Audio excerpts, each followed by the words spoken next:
Oke, Assalamualaikum warahmatullahi wabarakatuh. Alhamdulillah, wassalatu wassalamu ala rasulillah. Segala puji dan puja kehadirat Allah subhanahu wa ta'ala, juga salawat dan taslim kepada Nabi besar Muhammad sallallahu alaihi wa ala alihi wa sahbihi wasallam.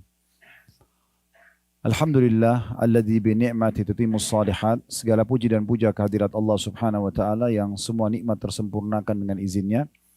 Kita tidak bisa lagi mengucapkan kata-kata apa kecuali bersyukur kepada Allah atas semua nikmat yang dilimpahkan kepada kita, termasuk kita bisa melaksanakan ibadah umrah ini dan juga menikmati ibadah di dua kota suci, Mekah dan Madinah. Dan insya Allah hari ini di sore hari selepas asar salah satu program kita yaitu taklim di kota Mekah yang sempat kami janjikan, sifatnya tentatif karena memang melihat kondisi dan keadaan. Di Mekah ini memang butuh izin khusus kalau ingin pengajian. Dan pada kesempatan ini juga sebelum kita mulai melanjutkan bahasan kita, lanjutan dari judul kemarin di Madinah, janji Allah pasti. Dan kita sedang mentadabburi surah Ar-Rum, surah nomor 30 dalam Al-Quran, tentang Romawi judulnya ya. Kita mulai dari ayat 6 sampai ayat 60. Cuma memang kemarin kita baru menyelesaikan dari 6 sampai 19. Dan insya Allah nanti kita akan lanjutkan mulai sore ini di ayat ke-20-nya. Baik, kita masuk ke ta'lim kita, melanjutkan judul kita, dan ini episode kedua tentang masalah janji Allah itu pasti. Ya. Dan kita sudah jelaskan waktu di Madinah, landasan bahasan kita adalah surah Ar-Rum ayat 6 dan ayat 60-nya. Ya, ayat 6-nya bisa dibuka aplikasi di Al-Quran di handphonenya. Saya ingatkan kembali, Allah subhanahu wa ta'ala mengatakan, wa'adallah la yukhlifullahu wa'da walakinna aktsaran nasi la ya'lamun. Janji Allah itu benar dan Allah tidak akan pernah menyalahi janjinya, tapi kebanyakan manusia tidak mengetahuinya. Contoh misalnya janji Allah Subhanahu wa taala, orang yang beriman, beramal soleh akan diberikan ketentraman hidup, diberikan rezeki, di dunia mereka bahagia, di akhirat mereka bahagia.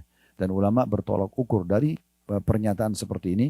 Kalau ada orang mukmin yang masih merasakan kesengsaraan dan bermasalah, berarti ada dosa.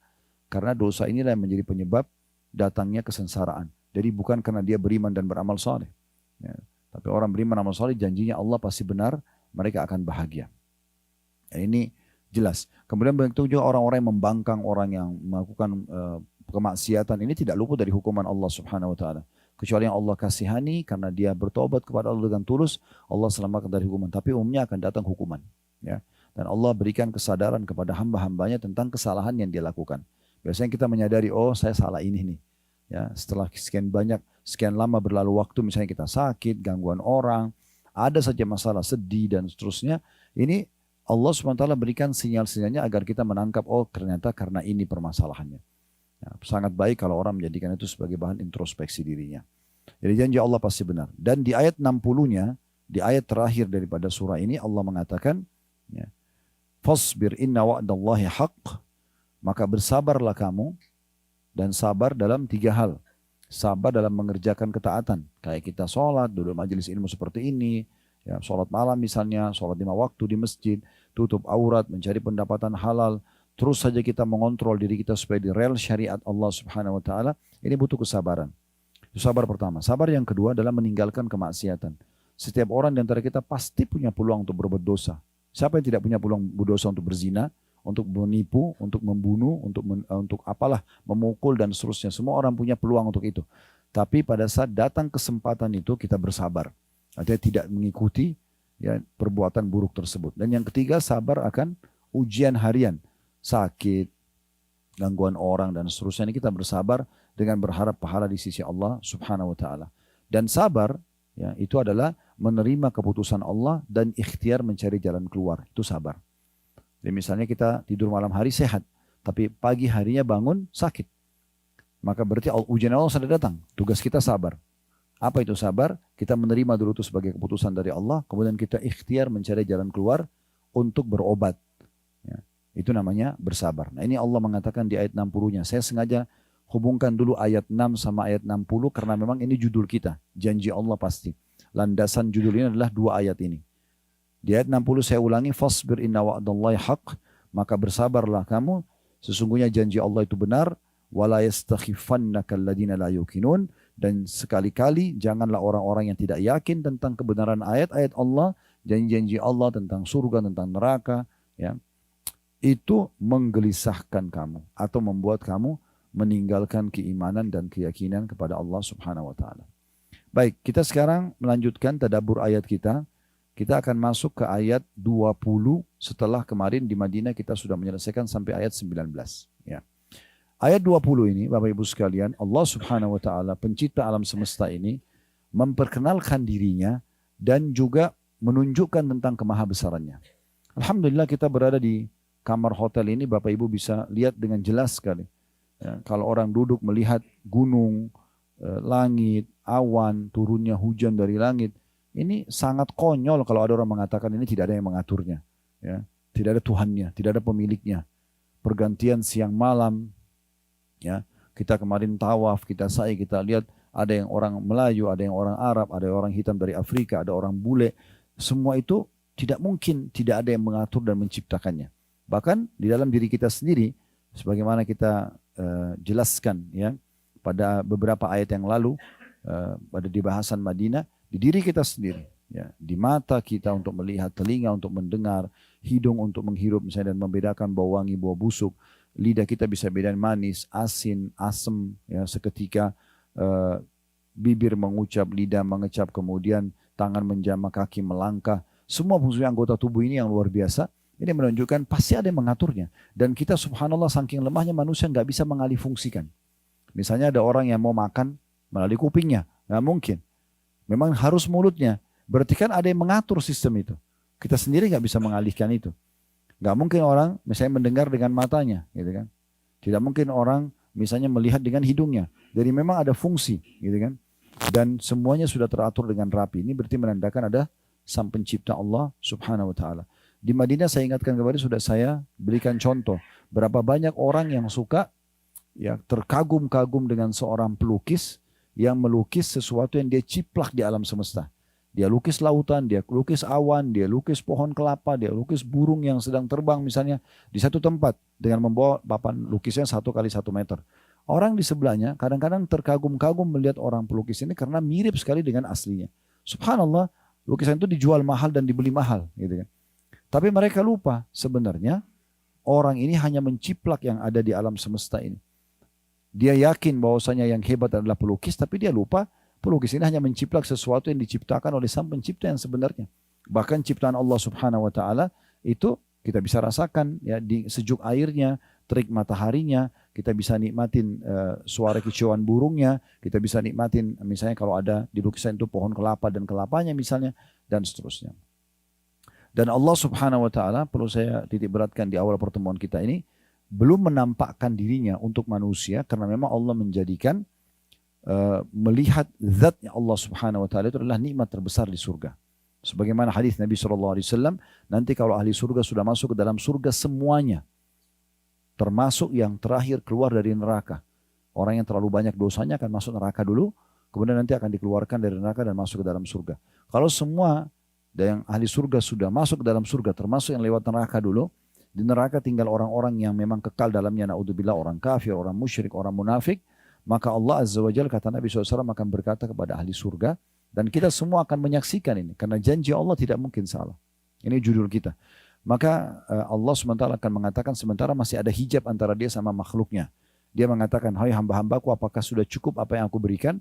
Maka kita semua di surga insya Allah akan mengatakan, ya Allah, nikmat apa lagi yang kami inginkan setelah Engkau selamatkan kami dari neraka dan Engkau masukkan kami ke dalam surga. Seingat saya Ibnu Qayyim rahimahullah menyebutkan sebuah riwayat, semua ahli surga itu nanti akan ada satu pintu atau jendela ya di istana dia di surga yang kalau dia buka dia bisa melihat neraka setiap saat. Sehingga setiap saat dia bisa bersyukur kepada Allah karena dia nggak masuk ke sana. Makanya jawaban ahli surga, ya Allah, nikmat apa lagi yang kami harapkan setelah Engkau selamatkan kami dari neraka dan Engkau masukkan kami ke dalam surga. Maka pada saat itu kata Nabi SAW, Allah berfirman dengan dua riwayat. Yang pertama, hari ini kata Allah, aku tidak akan marah pada kalian selamanya, maka berbuatlah sesuka kalian.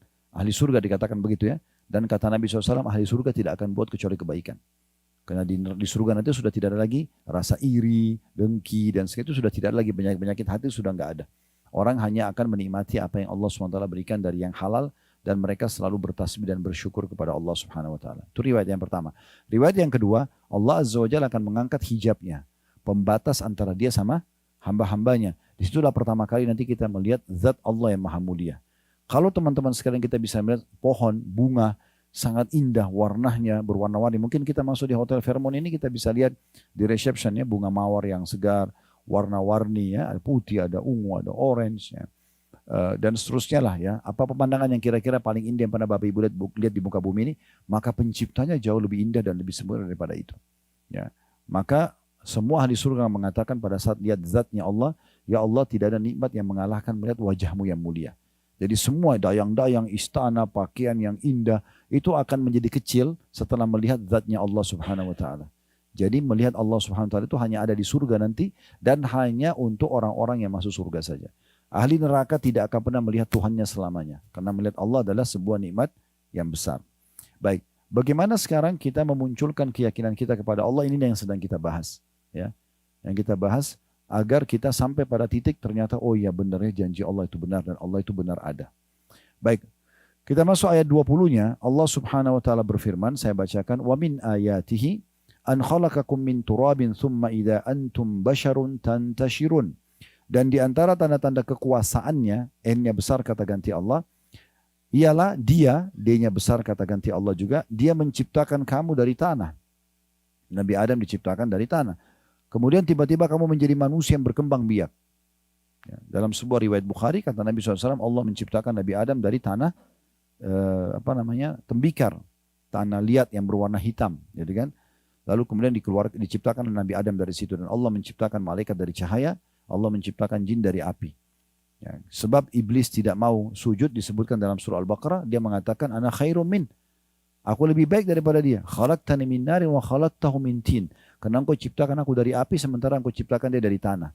Ya, jadi di sini ada penyebutan tentang masalah iblis mengakui dia diciptakan dari api dan Adam dari tanah. Tapi ini cuma alasan saja untuk menolak beriman kepada Allah Subhanahu wa taala. Karena dia sebenarnya mengharapkan, iblis berharap dia bisa menjadi pemimpin di muka bumi. Karena jin sudah ada lebih dulu sebelum manusia. Kita ini Bapak Ibu sekalian makhluk terakhir di muka bumi ini. Ini semua burung-burung dengan populasinya, serangga, semua hewan-hewan, tumbuh-tumbuhan, air, api, udara, ini semua sudah ada sebelum kita, jauh sebelum kita. Manusia adalah makhluk terakhir. Makanya pada saat Nabi Adam AS diciptakan, iblis sudah ada. Iblis sudah ada, tapi iblis suruh sujud tidak mau. Malaikat sudah ada. Malaikat sujud, maka malaikat sujud. Dan sujudnya ini bukan sujud penyembahan, tapi sujud karena patuh kepada Allah Subhanahu wa taala. Mirip dengan kenapa kita sujud menghadap Ka'bah. Ka'bah itu bangunan biasa. Ya, batu saja sama semen dikasih kain gitu kan. Jadi bukan karena Ka'bahnya, bukan karena fisik, tapi karena ada perintah Allah Subhanahu wa taala. Kalau perintah Allah sujud ke laut, kita sujud ke laut. Ke pohon, kita sujud ke pohon. Jadi memang karena ada perintah Allah Subhanahu wa taala. Itulah sujudnya para malaikat kepada Adam alaihissalam. Nah, Allah menceritakan bahwasanya kalian diciptakan dari satu jiwa, yaitu Adam dari tanah. Kemudian Allah ciptakan dari Nabi Adam tulang rusuknya Hawa, istrinya. Lalu kemudian berkembang biaklah kita semua melalui sperma yang sudah Allah SWT ciptakan. Nah seperti itu Allah menjelaskan. Jadi coba bayangkan dan fikirkan diri kalian sendiri. Teman-teman juga nanti kalau lagi ada waktu lowong, lagi di masjid duduk, lagi habis sholat baca, bisa membaca surah Al-Insan. Nah surah Al-Insan ini tentang kita, gitu kan? Terutama di ayat pertama Allah SWT menjelaskan masalah itu. Hal ata 'alal insani hinu minad dahri lam yakun syai'an madhkura. Apakah manusia itu pernah duduk sejenak merenungkan bahwasanya dia dari sesuatu yang tidak pernah dikenal sebelumnya? Kita ini tidak ada urusannya. Di Madinah saya sempat singgung. Setiap laki-laki yang punya sperma, pada saat dia menuangkan spermanya, habis itu tidak diperlukan dibuang. Buang di kamar mandi. Padahal itu semua manusia, bibit manusia. Dan teknologi sekarang membuktikan dari sperma itu bahkan dengan alat-alat tercanggih sekarang sudah bisa melihat ini jenis kelaminnya, laki-laki atau perempuan, ya, kemudian nanti warna rambutnya, warna kulitnya, warna matanya bisa dilihat semua dari komposisi yang ada di situ. Itu luar biasa. Gitu. Kemudian ayat selanjutnya, ayat 21 yang membuktikan Allah SWT juga ada sampai cipta ini, adalah Allah mengingatkan juga wa min ayatihi an khalaqa lakum min anfusikum azwajan litaskunu ilaiha wa ja'ala bainakum mawaddatan wa rahmah inna fi dzalika laayatin liqaumin yatafakkarun. Dan di antara tanda-tanda kekuasaannya, buktinya Allah itu ada. Dan dia ialah dia menciptakan untukmu istri dari jenismu sendiri. Manusia sama manusia, jin sama jin, hewan sama hewan. Gitu kan. Lalu kata Allah Subhanahu Wa Taala, supaya kamu cenderung dan merasa tentram kepadanya. Yang sudah berumah tangga tahu. Ada rasa sayang di antara mereka, ada ketentraman jiwa di antara mereka. Selama memang mereka menjadikan Islam sebagai simbol kehidupannya, maka insya Allah akan selalu tentram. Kalau Bapak Ibu mau bahagia dalam rumah tangganya, maka simbol di atas kepala kita suami istri adalah Islam. Benar atau salah, siapapun di antara kita, Islam yang menilainya. Selalu kembali kepada Islam. Jadi nanti yang benar memaafkan, yang salah minta maaf. Maka akan selalu ada yang Allah janjikan di sini, mawaddah warahmah. Ya, artinya kasih sayang dan juga ya, rasa kasih dan sayang di antara kalian. Dan dijadikan di antaramu rasa kasih dan sayang. Sungguhnya pada demikian itu, adanya rasa suka, rasa sayang, saling melindungi, saling memenuhi di antara suami istri, benar-benar terdapat tanda-tanda bagi kaum yang mau berfikir, kata Allah. Ya. Kemudian selanjutnya, ayat 22-nya. Wa min ayatihi, juga di antara tanda-tanda kebesarannya, kekuasaannya, khalqus samawati wal ardi wa ikhtilafu alsinatukum wa alwanikum inna fi dzalika la ayatin lil alimin. Ialah dia menciptakan langit dan bumi. Nah, seperti ini kita lihat langit, kita lihat bumi, subhanallah makin tinggi ya, ke atas kita melihat itu makin nampak sekali. Ya. Kalau ketinggian seperti ini lantai 57 kita bisa melihat mobil seperti gentong-gentong kecil saja yang berjalan. Mungkin kalau kita dekat kita bisa melihat oh ini mobil Ferrari, oh ini mobil yang mewah-mewah. Padahal sebenarnya kalau sudah di atas jadi kecil semua. Rumah-rumah building yang besar pun jadi kecil. Maka ini kita bisa lihat bagaimana kebesaran Allah Subhanahu Wa Taala. Dengan melihat gunung-gunung, Mekah penuh dengan gunung seperti ini, kayaknya tidak masuk akal kalau ini tidak ada yang menancapkannya, mengaturnya. Bahkan saking lemahnya manusia, mereka tidak bisa menciptakan satu butir pasir. Anggur yang ditancapin pun atau yang ditarik dari tangkainya tidak bisa ditancapin kembali oleh manusia tersebut. Saking lemahnya. Pisang yang lembut begitu, teksturnya, aromanya, cita rasanya itu kalau sudah dibuka kulitnya, dia nggak bisa tempel tutup kembali. Ya saking lemahnya manusia. Tapi itu semua membuktikan ada pencipta yang mengatur semua itu. Allah mengatakan, saya ulangi, dan diantara tanda-tanda kekuasaannya adalah menciptakan langit dan bumi dan berlain-lainan bahasamu dan warna kulitmu. Ya, ini luar biasa bahasa ini. Berapa kali kita pergi ke negara orang, kita ngobrol, ya. Kalau kita menguasai bahasa yang kita bisa saling paham, kalau tidak, maka kita tinggal terjemahkan, ya. Kemudian dia bisa memahami maksud kita seperti apa. Nah, bahasa ini sesuatu yang unik sekali. Ya. Ini tanda-tanda kebesaran Allah Subhanahu Wa Taala. Bagaimana bisa kita berbicara seperti ini, keluar suara, ya, tersusun kosakata sehingga yang satu bisa memahaminya. Dan adalah, ya, kalau mungkin grammarnya segala macam ini ada yang menatanya. Dari mana ilmunya semua ini? Ya, kalau kita telusuri semua, Allah Subhanahu Wa Taala pencipta yang mengatur. Kalau kita orang Islam sudah diajarkan itu adalah Allah. Begitu juga dengan warna kulit dijadikan tanda-tanda kebesaran Allah. Ada yang putih sekali, ada yang sedang, ada yang matang, ada yang hitam. Kata Allah, sesungguhnya pada demikian itu benar-benar terdapat tanda-tanda kebesaran Allah bagi orang-orang yang mau mengetahuinya. Maksudnya mempelajarinya. Ayat 23-nya, wa min ayatihi manamukum bil-laili wan-nahari wabtiga'ukum min fadli inna fi dzalika laayatin liqaumin yasma'un. Dan di antara tanda-tanda kekuasaannya adalah tidurmu di waktu malam. Ya, tidur, kita kadang-kadang ngantuk kan kalau malam. Begitu kita letakkan kepala, tiba-tiba tidak hilang. Kita sudah nggak sadarkan diri. Ini tidurnya dari mana? Ya, karena seringnya kita lakukan, kita nggak menyadari kalau ada yang mengatur semua itu. Ya. Tidur orang tidak sadar. Bahkan dalam hukum Allah SWT, orang kalau tidur tidak dijadikan sebagai sebuah hukum. Misalnya ada orang tidur, dia tidak sengaja mukul orang di sebelahnya. Dia nggak kena hukum karena itu orang tidur. Ya. Orang tertidur karena dia tidak sadarkan diri, misalnya terlewat waktu sholat, maka dia boleh sholat kapan dia bangun. Tidur itu luar biasa, tanda-tanda kekuasaan Allah Subhanahu Wa Taala. Belum lagi secara medis tidur itu ternyata memberikan, ya, istirahat tubuh-tubuh kita, ada pembaharuan sel dan segala macam. Allah mengatakan di waktu malam dan di waktu siang, karena memang siang hari dikenal dengan kailula, waktu istirahat juga. Ya, Nabi SAW kadang-kadang beristirahat menjelang duhur atau selepas duhur. Dikenal dengan kailula. Ya, beberapa saat gitu. Kemudian juga dikatakan oleh Allah, dan usahamu mencari sebagian dari karunia-Nya. Semua manusia terarahkan untuk mencari pekerjaan, cari pendapatan, supaya sama standarnya, bisa makan, bisa minum, bisa beli baju, bisa penuhi kebutuhannya, bisa beli rumah dan seterusnya. Ini yang mengatur ke arah itu siapa? Kan harus ada yang mengatur semua ini sehingga manusia kayak satu arah. Semuanya mencari pendapatan, semuanya juga akan memenuhi kebutuhannya. Dan kebutuhannya sama. Kita tidak bicara varian itemnya, ya.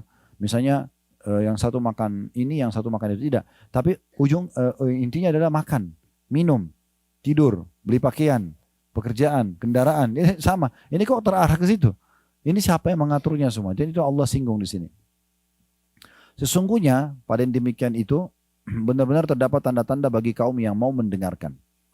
Mau dengar, mau merenungi, maka dia akan ambil pelajaran. Ayat 24-nya, wa min ayatihi yurikumul barqa khawfan wa tama wa yunazzilu minas sama'i ma'an fayuhyi bihi al-ardha ba'da mautiha. Inna fi dzalika laayatin liqaumin yaqilun. Dan di antara tanda-tanda kekuasaannya, Allah itu benar ada, dia memperlihatkan kepadamu kilat untuk menimbulkan ketakutan dan harapan. Ya, subhanallah, kita sering lihat kilat di langit ya.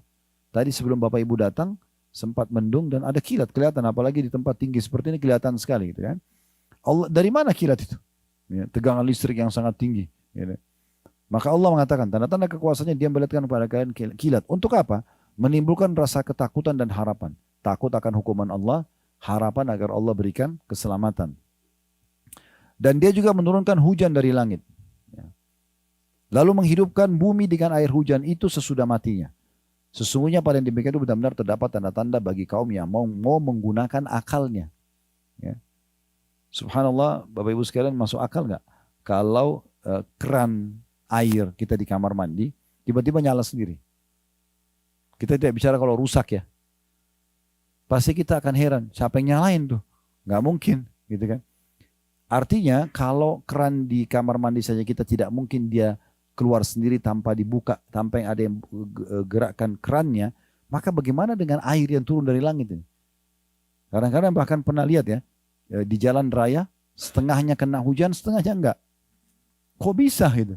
Kan itu jelas sekali tanda-tanda kekuasaan Allah Subhanahu wa Ta'ala. Belum lagi kadang-kadang bumi itu kering sekali. Allah turunkan hujan, tiba-tiba tumbuh rumput, gitu kan. Saya subhanallah pernah waktu masih ngontrak rumah, Allah SWT berikan beberapa tahun yang lalu. Di belakang rumah saya tidak terlalu perhatikan, ada sedikit taman. Mungkin cuma 2 minggu barangkali, itu 3 minggu ya. Saya biasanya memang ke belakang, lihat, siram, tanaman. Itu kebetulan dengan kesibukan tidak sempat. Lebih keluarga saya yang lakukan. Tapi tiba-tiba saja setelah 3 minggu kalau tidak salah, saya ke belakang, loh ada pohon pepaya. Saya nggak pernah tanam gitu. Pohon pepaya itu tumbuh dan sudah ada buahnya kecil gitu. Subhanallah, maha suci Allah yang begitu mudahnya Allah kalau mau menciptakan sesuatu, dan manusia sebenarnya tinggal melihat tanda-tanda kebesaran itu dan dia tinggal beriman kepada Tuhannya, lalu dia nikmati apa yang dibolehkan. Harusnya begitu.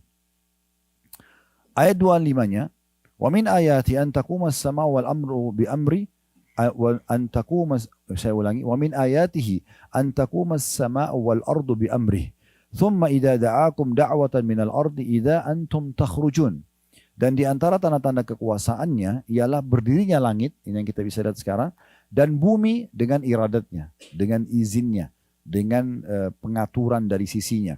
Kemudian apabila dia memanggil kamu sekali panggil dari bumi, nanti pada saat kita meninggal, dikubur semua di kuburan, maka pada saat itu Allah menyuruh kita bangkit dengan satu tiupan sangkakala, ya.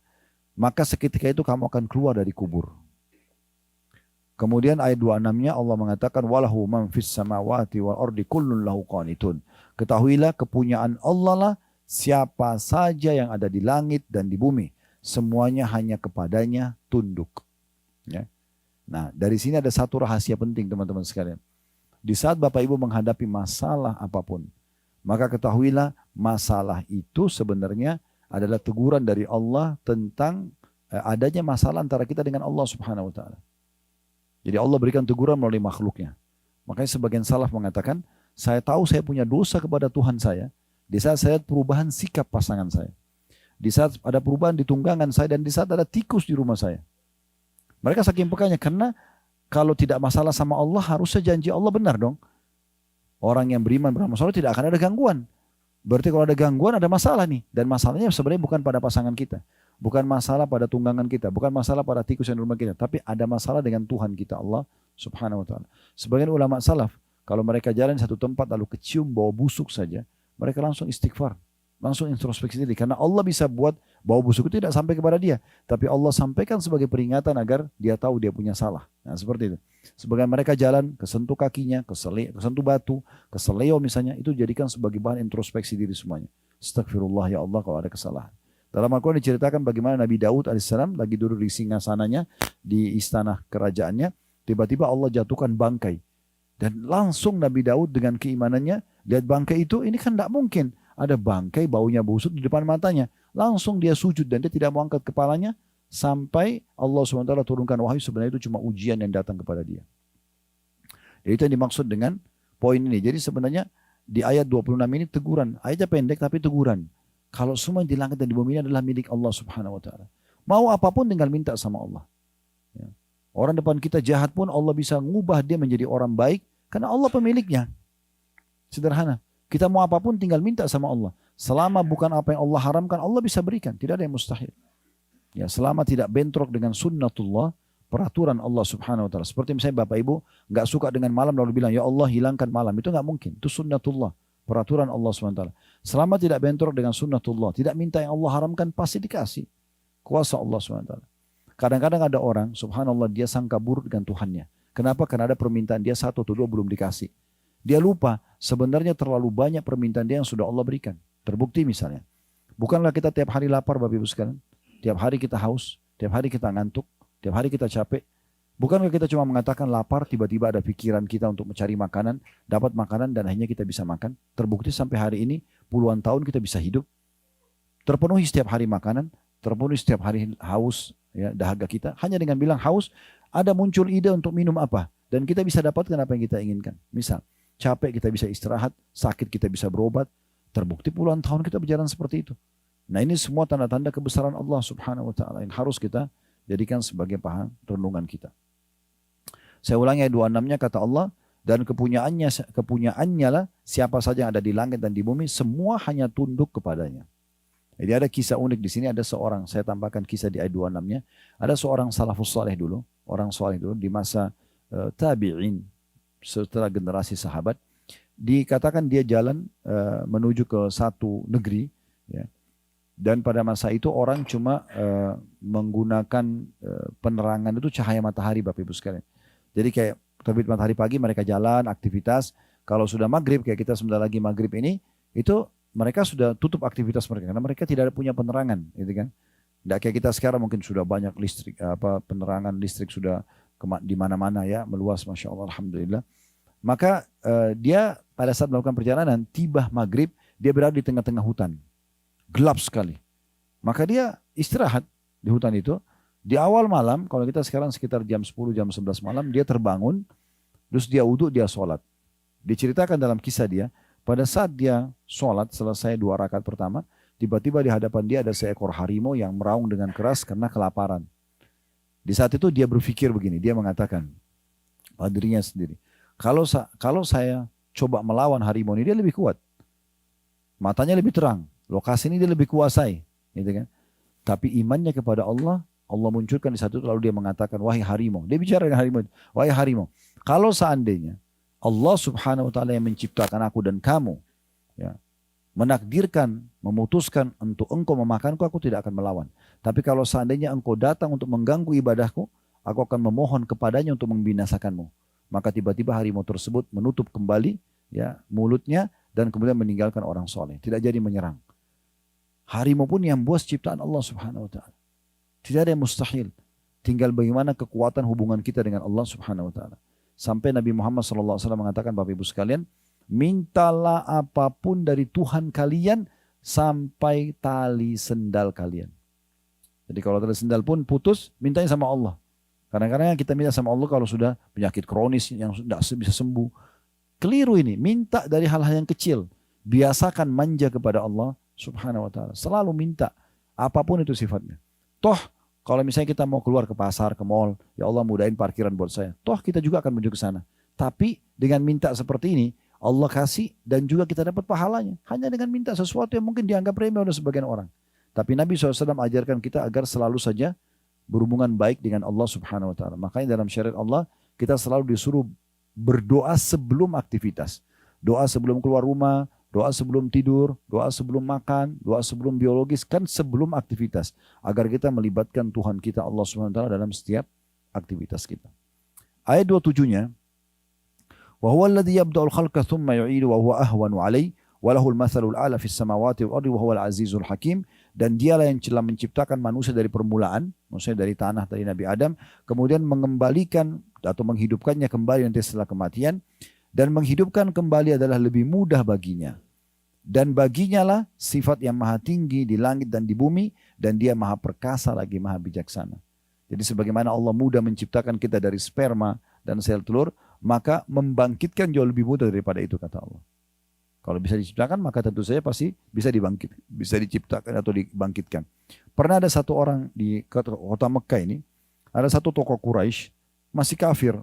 Waktu itu dia datang kepada Nabi Muhammad SAW dengan membawa tulang unta yang sudah lama mati, sudah tinggal tulang belulang. Tulangnya diambil, ditumbuk sama dia sampai hancur, tinggal debu. Lalu dia datang ke hadapan Nabi SAW dan dia lempar debu itu, debu tulang itu. Dia mengatakan, man yuhyil idhama wa hiya ramim. Dijelaskan dalam surah Yasin.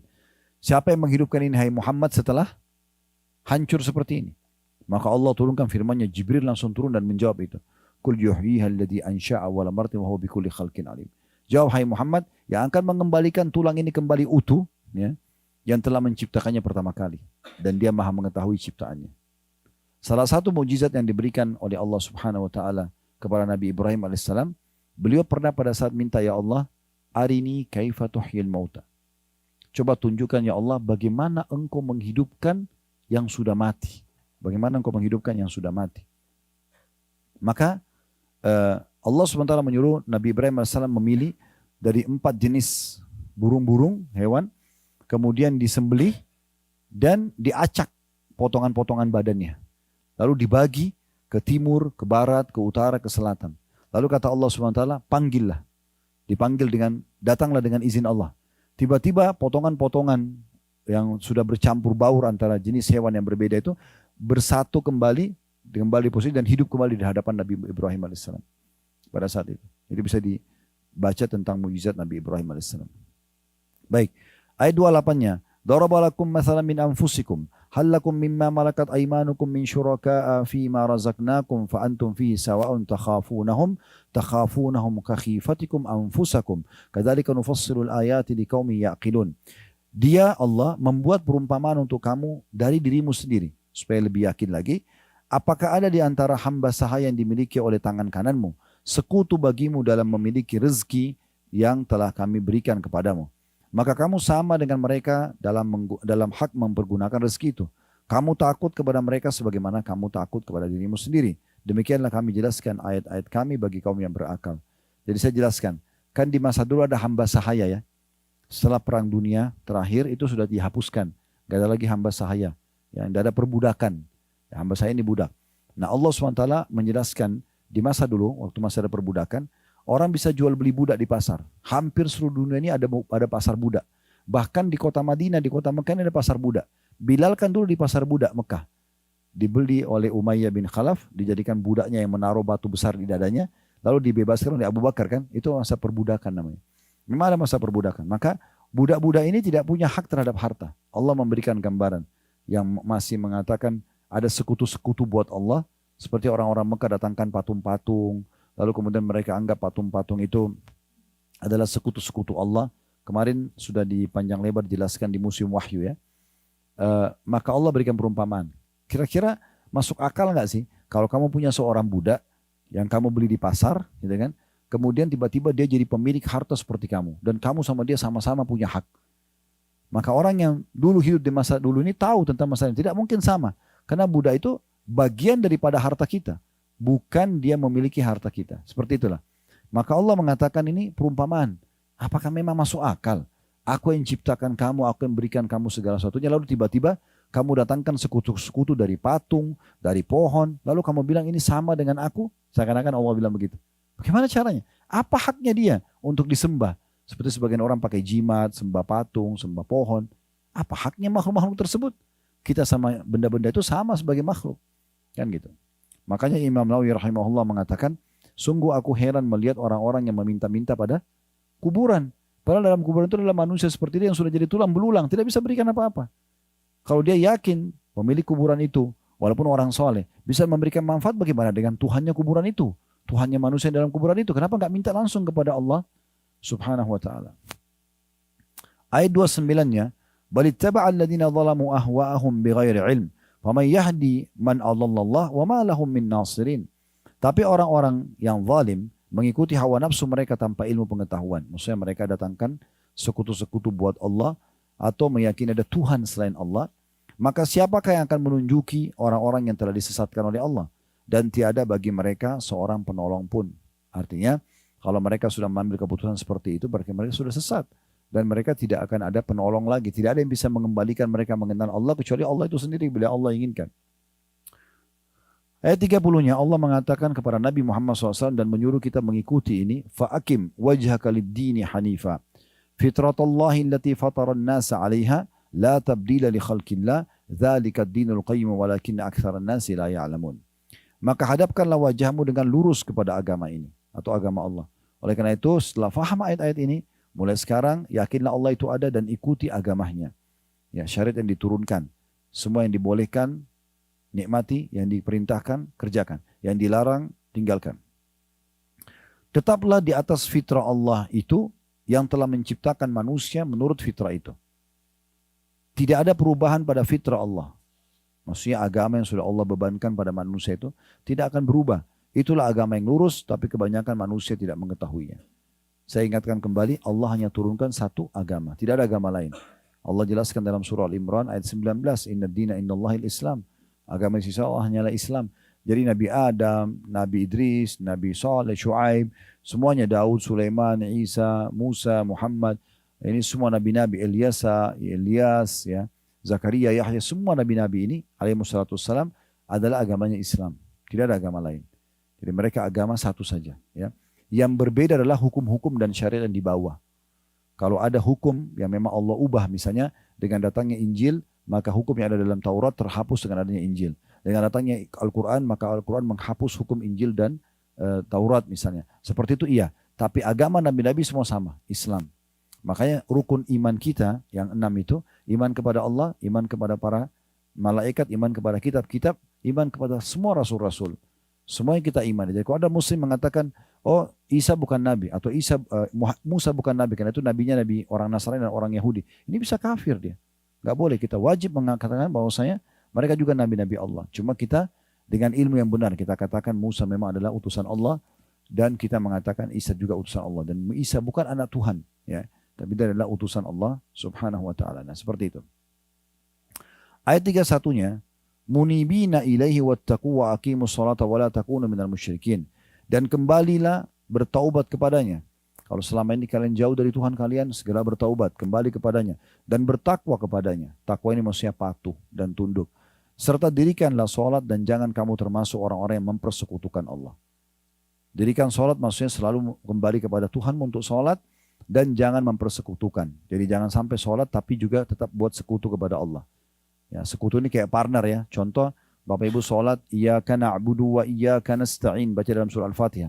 Hanya kepadamu kami menyembah, hanya kepadamu kami minta tolong. Setelah salam minta pada kuburan sebelah masjidnya. Loh, terus mana tadi perkataan kamu, iyyaka, hanya kepadamu, kenapa? Minta pada kuburan. Kuburan yang disunnahkan Nabi SAW adalah kita mendoakan mereka. Bukan kita minta sesuatu pada mereka. Kan gitu. Jadi ini bahaya sekali orang bisa terus dalam kesyirikan tapi dia tidak mengetahui. Atau pakai jimat misalnya. Dia meyakini kalung yang dia digantung di badannya, batu kah, kayu kah atau apa saja bisa memberikan manfaat atau mudarat pada dia. Ini bagaimana? Kata Nabi SAW, man Allah kata mimatan faqad asyrak. Siapa yang menggantungkan jimat pada tubuhnya, dia telah berbuat kesyirikan. Seakan-akan menyekutukan Allah sama makhluknya. Tidak dibutuhkan semua itu. Ya. Nabi Muhammad SAW bahkan kalau mau berperang Bapak Ibu sekalian, tidak pernah pakai jimat. Bahkan tidak pernah buatkan jimat sahabat. Saya ditulisin, suruh tempel di badannya, nggak pernah. Supaya dia kebal, enggak. Apa kata Nabi SAW? Kita sudah kemarin datang di lokasi perang Uhud. Mati mereka itu, berdarah-darah. Kata Nabi SAW, setiap kali mau lepas pasukan, humu ila jannati rabbikum. Ayo berdiri kepada surga Tuhan kalian. Ayo mati sekarang. Gitu. Serahkan diri kalian kepada Allah. Begitu, tidak pernah Nabi suruh kebal. Lalu kenapa kita harus belajar ilmu kebal? Gitu kan? Gak ada urusannya.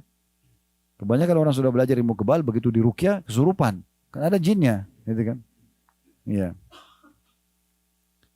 Ayat 32-nya. Minal ladzina farraqu dinahum wa kanu syi'a. Kullu hizbin bima ladaihim farihun. Dari tadi Allah sebutkan sebelumnya orang-orang yang menyekutukan Allah itu siapa? Yaitu orang-orang yang memecah belah agama mereka dan mereka menjadi beberapa golongan. Jadi orang-orang yang berbuat syirik itu nanti akan banyak perselisihan pendapat di antara mereka karena mereka tidak rujuk kepada wahyu. Tiap-tiap golongan merasa bangga dengan apa yang ada pada golongan mereka. Ayat 33-nya. Wa idza massan nasa durrun da'u rabbahum munibina ilaihi thumma idza adzaqahum minhu rahmatan idza fariqum minhum bi rabbihim yusyrikun. Dan apabila manusia disentuh oleh satu bahaya, mereka menyeru Tuhannya dengan kembali bertaubat kepadanya. Kemudian apabila Tuhan merasakan kepada mereka barang sedikit saja rahmat, diberikan keselamatan, diberikan rezeki, dari sisinya tiba-tiba sebagian mereka mempersekutukan Tuhannya. Di ayat 33 ini saya ingin sedikit sampai 34 dulu ya. Liyakfuru bima atainahum fatamattau fasawfa ta'lamun, sehingga mereka mengingkari akan rahmat yang telah kami berikan kepada mereka dan mereka bersenang-senang, ya, maka bersenang-senanglah kamu sekalian, kelak kamu akan mengetahui akibat perbuatanmu. Ada satu sahabat Nabi di kota Mekah ini di masa Nabi SAW namanya Ikrimah bin Abi Jahal. Abu Jahal kita tahu semua, Abu Jahal Fir'aunnya umat ini, meninggal di perang Badar. Tapi subhanallah, ayah kafir, anaknya mukmin. Anaknya namanya Ikrimah. Ikrimah ini dulu waktu ayahnya meninggal di perang Badar, dia menjadi pemimpin di Mekah, pengganti ayahnya. Waktu Nabi SAW taklukkan kota Mekah kurang lebih di tahun 8 Hijriah, gitu kan? Maka pada saat itu dia termasuk orang yang melarikan diri dari Mekah. Karena dia tidak mau beriman. Tapi subhanallah dia lari kemana? Dia lari ke Jeddah sekarang. Di Jeddah ini kan pelabuhan. Dari masa dulu sudah pelabuhan. Orang selalu kalau mau nyebrang ke Afrika, karena kan itu Laut Merah. Antara Asia sama Afrika kan dipisahin sama Laut Merah. Nah, jadi dia mau nyebrang ke Afrika. Waktu itu orang sering ke Ethiopia, ya pergi ke Mesir, ya, nyebrang. Dia ingin melarikan diri ke Ethiopia waktu itu, supaya tidak masuk Islam. Di atas kapal, subhanallah, kuasa Allah, kapalnya dihantam oleh ombak. Dan di situ rata-rata yang di atas kapal orang-orang musyrik semua seperti dia, penyembah-penyembah berhala yang menyekutukan Allah. Yakin Ka'bah ini rumahnya Allah, tapi yang ciptakan langit Allah, tapi dia datangkan patung juga sebagai sekutunya Allah. Dianggap Tuhan-Tuhan lain gitu ya. Maka Ikrimah diperlihatkan oleh Allah SWT waktu kapal dihantam oleh ombak yang keras. Orang-orang di kapal itu pada minta-minta pada Tuhan mereka, patung itu. Tolong bantu kami, tolong bantu kami. Tapi ombak makin keras. Maka mereka karena ketakutan patungnya dilempar. Akhirnya mereka angkat tangan ke langit lalu minta, ya Allah selamatkan kami. Itu Ikrimah lihat sendiri. Maka Ikrimah pada saat itu dibuka oleh Allah SWT fikirannya, ya hatinya. Dia berpikir, inilah yang didakwakan oleh Muhammad selama ini. Kita nggak boleh sembah berhala ini. Dan Allah perlihatkan depan mata, kalau patung-patung tidak bisa memberikan manfaat di saat bahaya sedang datang. Dan akhirnya mereka kembali kepada Allah juga. Maka dia kembali ke Mekah lalu dia beriman kepada Nabi SAW. Dan akhirnya mati syahid radhiyallahu anhu di salah satu peperangan muslimin. Gitu ya. Nah ini Allah katakan, jadi mereka itu kalau ditimpakan bahaya, ya, sudah susah sekali, sudah mentok gak ada solusi, kembali kepada Allah. Kenapa gak dari awal kepada Allah? Kenapa harus selalu bergantung pada makhluk, bergantung pada jin, bergantung pada dukun gitu kan? Kenapa gak langsung kepada Allah? Ayat 35-nya, ayat 35, Am anzalna alaihim sultanan fahuwa yatakallamu bima kanu bihi yusyrikun, atau apakah kami menurunkan kepada mereka keterangan, lalu keterangan itu menunjukkan kebenaran apa yang mereka persekutukan dengan Tuhan mereka. Maksudnya apakah mereka itu menyembah berhala, menyembah pohon, mengkultuskan sesuatu yang disamakan sama Allah. Apakah ada sultan, ada ilmu yang kami turunkan untuk itu, atau mereka ngarang-ngarang saja. Semua penyembah berhala ini cuma mengarang-ngarang. Di Ka'bah ini waktu Nabi SAW bebasin kota Mekah ada 360 patung. Patung ini mereka yang ukir matanya, mereka yang ukir hidungnya, mulutnya, mereka yang warnain, mereka yang kasih nama, mereka yang pikul diletakkan di situ, dan kalau rusak, retak, mereka yang tambal kembali. Dipanggil Tuhan. Makanya dikenal dengan masa jahiliyah. Gimana caranya patung yang tidak bisa ngomong dijadikan sebagai Tuhan gitu. Kemudian ayat 36-nya, wa idza azaqna an-nasa rahmatan farihu biha wa in tusibhum sayi'atun bima qaddamat aydihim idahum yaqnatun. Dan apabila kami rasakan sesuatu rahmat kepada manusia, nikmat Allah berikan kesehatan, keturunan, pasangan, niscaya mereka gembira dengan rahmat itu. Dan apabila mereka ditimpa suatu musibah atau bahaya disebabkan kesalahan yang telah mereka kerjakan. Ini tadi saya bilang, jadi ujian itu datang biasanya memang karena kesalahan kita, introspeksi diri ya. Yang dikerjakan oleh tangan mereka sendiri, maka tiba-tiba mereka berputus asa. Ayat 37-nya, awalam yarau anna Allah yabsutu rizqa liman yasha'u wa yaqdir, inna fi dzalika laayatin liqaumin yu'minun. Apakah mereka itu tidak memperhatikan bahwa sungguhnya Allah melapangkan rezeki bagi siapa yang dikehendakinya dan dia pula yang menyempitkan rezeki itu. Sesungguhnya pada yang demikian itu benar-benar terdapat tanda-tanda kekuasaan Allah bagi kaum yang beriman. Artinya untuk apa minta ke patung-patung tersebut? Kenapa tidak minta kepada Allah langsung? Allah ini maha kaya. Allah yang menciptakan segala sesuatunya. Murnikan tauhid itu. Akan diberikan semua apa yang diinginkan. Ayat 38-nya. Fa'ati dzal qurba haqqa wal miskina wa ibnas sabil dzalika khairun lil ladzina yuriduna wajha Allah wa ulaika humul muflihun. Dan berikanlah kepada kerabat terdekat haknya. Maksudnya kalau ada harta, berikan kepada mereka juga. Demikian pula kepada fakir miskin dan orang-orang yang dalam perjalanan. Maksudnya orang lagi musafir, butuh bantuan, bantu mereka. Itulah yang lebih baik bagi orang-orang yang mencari keridhaan Allah dan mereka itulah orang-orang yang beruntung. Maksudnya orang yang tahu di harta yang Allah berikan kepada mereka ada hak orang lain. Ayat 39-nya, "Wa ma ataitum min riban liyarbu fi wa ma ataitum min riban liyarbu fi amwalin nasi fala yarbu 'indallah. Wa ma ataitum min zakatin turiduna wajhallahi fa ulaika humul mudha'ifun." Dan sesuatu riba atau tambahan yang kamu berikan agar dia bertambah pada harta manusia, maka riba itu tidak bertambah di sisi Allah. Dan apa yang kamu berikan berupa zakat yang kamu maksudkan untuk mencapai keridhaan Allah, maka yang berbuat demikian itulah orang-orang yang melipat gandakan pahalanya. Maksudnya kalau seandainya orang mau dapat rezeki yang luas, berikan karena Allah, sedekahkan karena Allah, bantu orang miskin karena Allah. Allah akan balas itu. Tapi kalau orang sengaja riba, dia pinjamkan uang lalu dia minta hasil dari situ, maka itu tidak akan bertambah. Ya. Kemudian ayat 40-nya, Allahul ladzi khalaqakum thumma razaqakum thumma yumitukum thumma yuhyikum hal min syurakaikum man yaf'alu min dzalikum min syai' subhanahu wa ta'ala amma yusyrikun.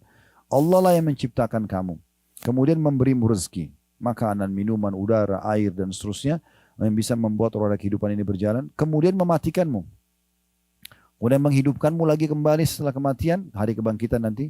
Adakah di antara yang kamu sekutukan dengan Allah yang dapat berbuat sesuatu yang demikian itu? Patungkah, jinkah? Ada yang bisa buat itu? Tentu jawabannya tidak ada ya. Maha suci dia atau Allah yang maha tinggi dari apa yang mereka persekutukan. Ayat 41-nya, "Dhahara al-fasadu fil barri wal bahri bima kasabat aydin nasi liyudhikahum ba'da alladhi amilu la'allam yarji'un." Dan telah nampak kerusakan di darat dan di lautan, maksudnya dosa-dosa yang dilakukan, pelanggaran kepada Sang Pencipta Allah, disebabkan karena perbuatan tangan manusia. Supaya Allah merasakan kepada mereka sebagian dari akibat perbuatan mereka, agar mereka kembali ke jalan yang benar. Setiap orang berbuat salah, Allah datangkan hukumannya, tegurannya. Ya.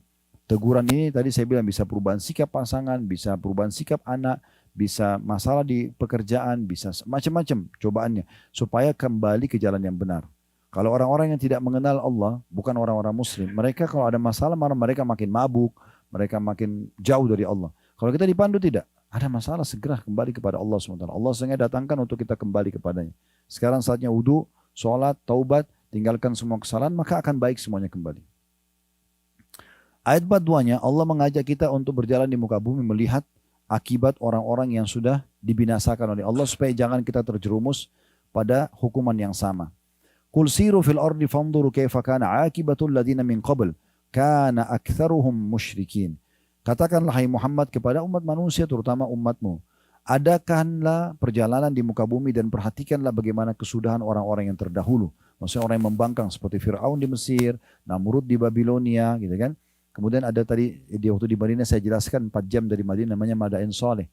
Ya, kotanya Nabi Saleh, kaum Tsamud yang Allah binasakan. Allah suruh lihat itu. Ya, kebanyakan mereka itu Allah binasakan karena mempersekutukan Allah dengan sesuatu.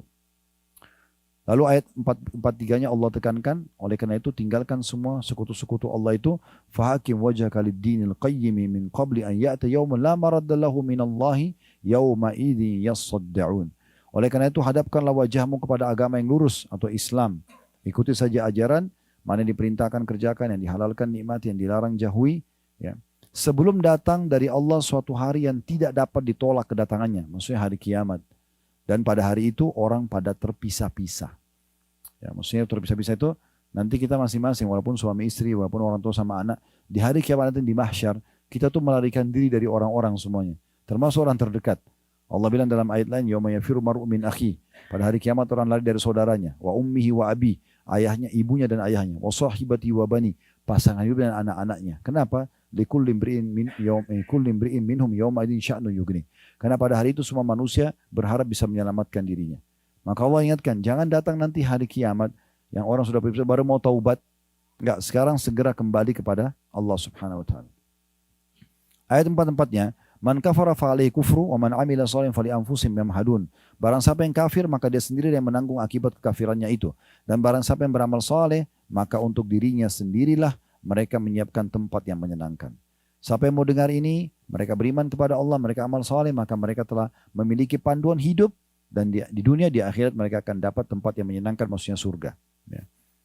Ayat 45-nya, liyajziyal ladzina amanu wa amilus solihati min fadli innahu la yuhibbul kafirin.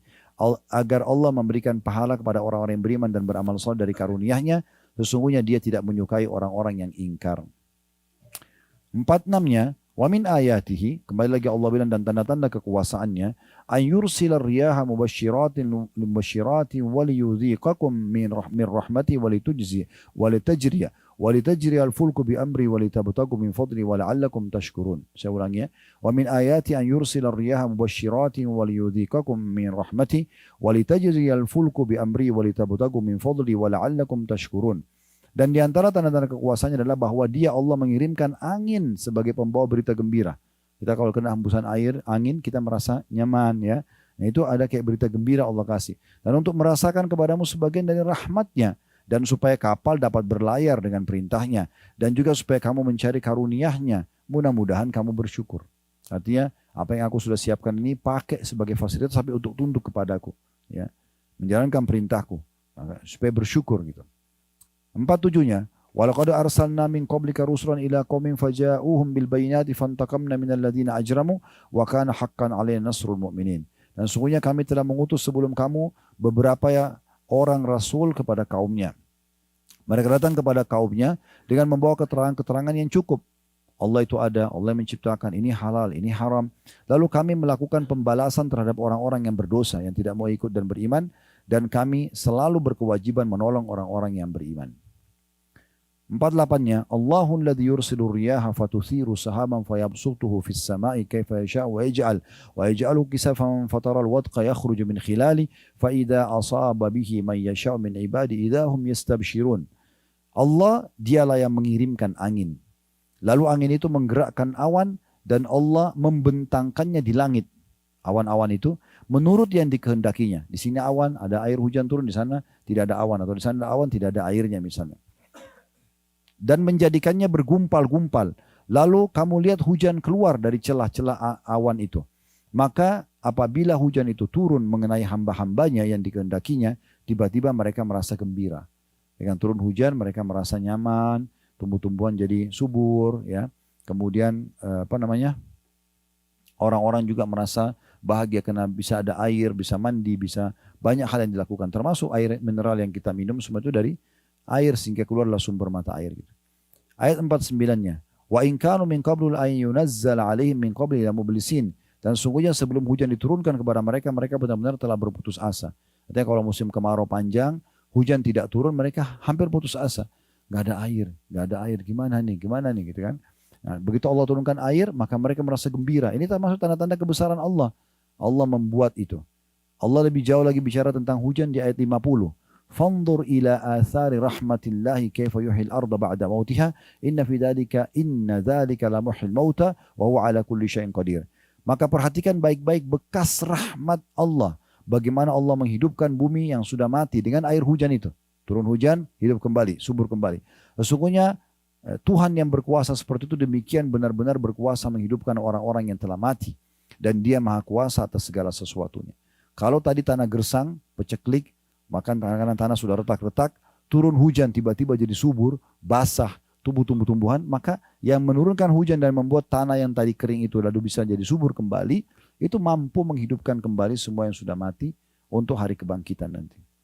Ayat 51-nya, wala in arsalna rihan fara'auhu musfarran la dhallu min ba'di yakfurun. Dan sungguh sayang sekali jika kami mengirimkan angin kepada tumbuh-tumbuhan lalu mereka melihat tumbuh-tumbuhan itu menjadi kuning atau kering, benar-benar tetaplah mereka sesudah itu menjadi orang-orang yang ingkar. Maksudnya sayang sekali ada orang lihat hujan turun, kemudian tiba-tiba tumbuh-tumbuhan. Lalu kemudian tiba-tiba setelah masa waktu itu mengering. Mereka tidak ambil pelajaran dari situ. Mereka malah tetap kufur kepada Allah. Lalu siapa yang turunkan hujan? Siapa yang membuat tumbuhan itu tumbuh? Kemudian siapa juga yang membuatnya nanti kering? Mati tumbuhan itu pada saat ajalnya sudah datang. Maka ini Allah singgung di ayat 51-nya. Ayat 52-nya. فَإِنَّكَ لَا تُسْمِعُ الْمَوْتَ وَلَا تُسْمِعُ الصُّمَّ الدُّعَاءَ إِذَا وَلَّوْا مُدْبِرِينَ. Maka sungguhnya kamu hai Muhammad tidak akan sanggup menjadikan orang-orang yang mati itu dapat mendengar. Dan menjadikan orang-orang yang tuli dapat mendengar seruan apabila mereka berpaling atau membelakang. Jadi Allah di sini menggambarkan kalau orang-orang yang tidak mau dengar dakwah, tidak mau dengar tentang agama Allah ini, maka mereka itu sama saja dengan orang mati. Karena seperti orang mati kalau diajak ngomong nggak bisa dengar. Nah begitu juga orang yang tidak mau dengar dakwah ini, tidak mau dengar tentang ayat-ayat Al-Quran, penjelasan dan syariat Allah SWT, mereka tidak mau dengar. Itu mirip juga dengan orang tuli yang tidak bisa, kalau kamu seru bicara apapun dia tidak bisa dengar. Begitulah orang diibaratkan oleh Allah SWT dengan orang yang tidak mau mendengar agama Allah SWT. 53-nya, وَمَا أَنْتَ بِهَادِ الْعُمِّ عَنْ ضَلَالَتِهِمْ إِنْ تُسْمِعُ إِلَّا مَنْ يُؤْمِنُ بِآيَاتِنَا فَهُمْ مُسْلِمُونَ. Dan kamu sekali-kali tidak akan dapat memberi petunjuk kepada orang-orang yang buta mata hatinya dari kesesatannya. Dan kamu tidak dapat memperdengarkan petunjuk Allah melainkan kepada orang-orang yang beriman dengan ayat-ayat kami. Mereka itulah orang-orang yang berserah diri kepada kami. Maksudnya sampaikan saja hai Muhammad, yang dengar berarti dia yang beruntung. Yang tidak mau dengar kau tidak akan bisa memaksakan hidayah kepada mereka, petunjuk kepada mereka. Kayak saya sekarang ceramah ini, saya cuma sampaikan, Bapak Ibu menerima, Alhamdulillah, itu kebaikan buat Bapak Ibu sekalian. Saya pun diberikan balasan pahala oleh Allah SWT. Tidak mau terima, itu juga hak pribadi. Di dunia ini tidak ada hisapnya. Kata Allah SWT, فَمَنْ شَاءَ فَلْيُؤْمِنْ وَمَنْ شَاءَ فَلْيَكْفُرْ. Yang mau beriman silakan, yang mau kufur silakan. Tapi nanti akan ada akibatnya di akhirat. Kata para ulama, sampai nanti ahli neraka pada saat masuk di neraka, mereka masuk neraka dengan mengakui keadilan Allah. Nanti akan jelas bagi mereka semua ternyata, oh selama di dunia memang Allah kasih peringatannya dari lisannya fulan, dari kejadian fenomena alam ini misalnya, hujanlah, banjirlah ini. Allah ingatkan dia semua. Lalu kemudian dia menyesal. Tapi pada saat itu dia mengakui kalau memang benar Allah pantas masukkan dia ke dalam api neraka. Tapi apa gunanya? Gak ada gunanya lagi. Ya. 54-nya, Allahul ladzi khalaqakum min dha'fin thumma ja'ala min ba'di dha'fin quwwatan thumma ja'ala min ba'di quwwatin dha'fan wa shayba yakhluqu ma yasha' wa huwal alimul qadir. Ini Allah kembali menceritakan tentang prosesi manusia. Kita semua alami ini ya. Allah dialah ya. Di situ koma supaya menjelaskan Allah itu siapa? Allah koma dialah yang menciptakan kamu dari keadaan lemah. Bayi waktu lahir lemah. Ya, semua harus butuh ibunya. Kemudian dia menjadikan kamu sudah keadaan lemah itu menjadi kuat. Tumbuh besar, mulai sempurna akalnya, fisiknya, mulai bisa bekerja, sekolah, segala macam. Kemudian dia menjadikan kamu sesudah ya lemah. Kemudian dia menjadikan kamu sesudah kuat itu lemah lagi. Pada saat sudah tua, mulai melemah badannya. 60, 70, 80, 90 tahun sudah mulai. Lalu Allah mengatakan, dan juga beruban. Ya, orang tidak bisa luput dari situ. Allah berikan tanda-tanda kebesaran di situ. Dia menciptakan apa yang dia kehendaki dan dialah yang maha mengetahui lagi maha kuasa. Ayat 55-nya, wa yawma taqumus saatu yuqsimul mujrimuna ma labithu ghaira sa'ah kadzalika kanu yufakun. Dan ketahuilah pada hari kiamat nanti, hai hamba-hambaku, aku kasih bocoran kalian sekarang. Bersumpahlah orang-orang yang berdosa. Nanti di hari kiamat pada saat dibangkitkan. Mereka tidak berdiam dalam kubur melainkan sesaat saja. Seperti demikianlah mereka selalu dipalingkan dari kebenaran. Maksudnya mereka pada saat dibangkitkan mereka kaget. Seperti baru sesaat hidup di dunia. Lalu melalui kuburan. Lalu sekarang dibangkitkan lagi menuju kepada kehidupan abadi. Ya. Ayat 56-nya. وَقَالَ الَّذِينَ أُوتُوا الْعِلْمَ وَالْإِيمَانَ لَقَدْ لَبِثْتُمْ فِي كِتَابِ اللَّهِ إِلَى يَوْمِ الْبَعْثِ فَهَذَا يَوْمُ الْبَعْثِ وَلَكِنَّكُمْ كُنْتُمْ لَا تَعْلَمُونَ. Dan berkatalah orang-orang yang diberi ilmu pengetahuan dan keimanan selama di dunia kepada orang-orang kafir nanti di akhirat pada saat mereka masuk, orang beriman masuk surga, orang kafir masuk neraka. Sesungguhnya kamu telah berdiam dalam kubur menurut ketetapan Allah sampai hari kebangkitan ini. Maka inilah hari berbangkit akan tetapi kamu selalu saja tidak meyakininya. Jadi tidak ada manfaatnya nanti kalau di hari kiamat orang baru menyesal, tidak ada gunanya. Saya ingatkan kembali di Madinah saya sempat sebut. Ya, mudah-mudahan sudah ditadaburi ya. Bisa baca surah nomor 23, surah Mu'minun ayat 99 sampai 115. Ya, tolong dibaca itu.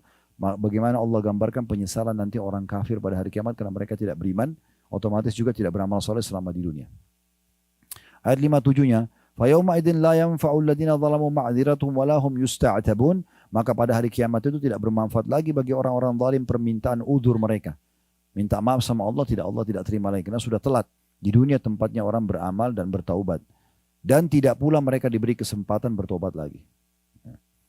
Ayat 58-nya, وَلَقَدْ ضَرَبْنَا لِلنَّاسِ فِي هَذَا الْقُرْآنِ مِنْ كُلِّ مَثَلٍ وَلَئِنْ جِئْتَهُمْ بِآيَةٍ لَيَقُولَنَّ الَّذِينَ كَفَرُوا إِنْ أَنْتُمْ إِلَّا مُبْتِلُونَ.